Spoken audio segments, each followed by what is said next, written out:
सम्मानित मुख्य संरक्षक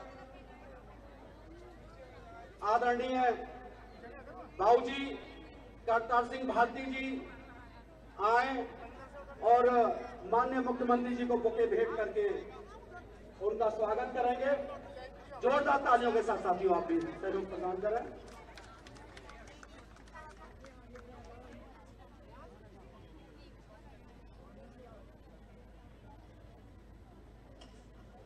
इसी के साथ चाहूंगा हमारे बीच में क्षेत्रीय संरक्षक, क्षेत्रीय भीमनगरी आयुष समिति के संरक्षक डॉक्टर रामजी लाल जी आए और महाराज जी को शॉल भेंट करके स्वागत करें माननीय मुख्यमंत्री योगी आदित्यनाथ जी का। साथियों आप तो ताली बजाएं।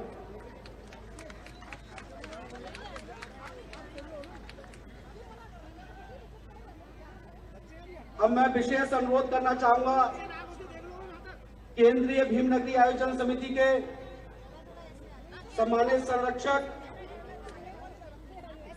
छामड़ी विधानसभा क्षेत्र के माननीय विधायक डॉक्टर जीएस धर्मेश जी और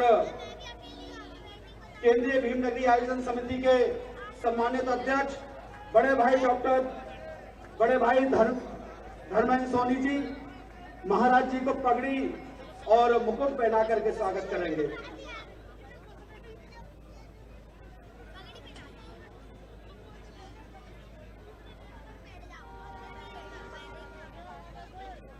अब मैं अनुरोध करना चाहूंगा भाई श्याम जलाली जी जो महामंत्री है केंद्रीय भीमनगरी आयोजन समिति के, और विजय करदम जी क्षेत्रीय भीमनगरी आयोजन समिति के अध्यक्ष हैं, और इंजीनियर महेश चंद्रा जी आप माननीय मुख्यमंत्री जी को बाबा साहब का एक प्रतीक चिन्ह भेंट करके स्वागत करेंगे। बाबा साहेब, बाबा साहेब। पूर्व मंत्री डॉक्टर जीएस धर्मेश जी, सभी माननीय जनप्रतिनिधिगण, भीमनगरी केंद्रीय समिति के मुख्य संरक्षक श्री करतार सिंह भारती जी, अध्यक्ष श्री धर्मेंद्र सोनी जी का प्रतिनिधित्व होगा। बहनों और भाइयों, बाबा साहब के इस मिशन के बाधक कौन थे, ये जानना बाबा साहब के अनुयायियों को बहुत आवश्यक है।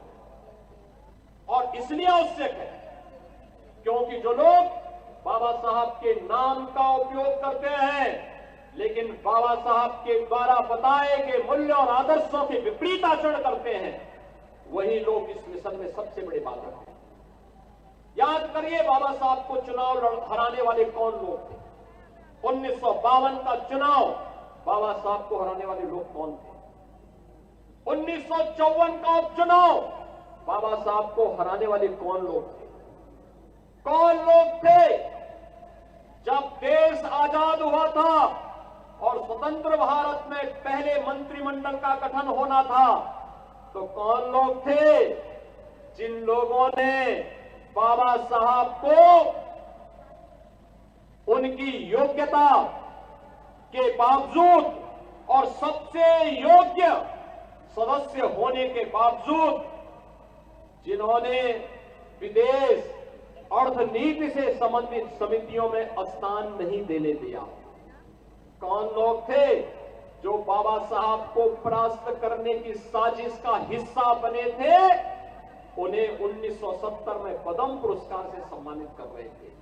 ये कोई और नहीं थे, ये वही कांग्रेस है जिसके आज के नेता कथित संविधान की प्रति लेकर के जनता को बेवकूफ बनाने का काम कर रहे हैं। ये वही कांग्रेस है जिसने बाबा साहब भीमराव अंबेडकर के द्वारा बनाए गए संविधान को समय समय पर अपमानित करने का काम किया। कौन नहीं जानता है बाबा साहब के द्वारा बनाए गए संविधान की प्रस्तावना को बदलने का काम कांग्रेस ने किया। यानी प्रस्तावना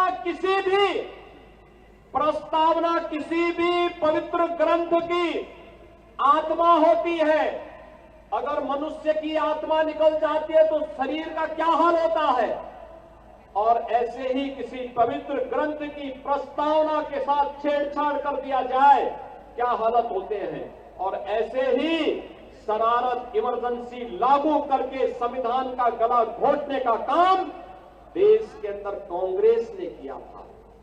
और बहनों और भाइयों, तब भी ये लोग जनता को बेवकूफ बनाने के लिए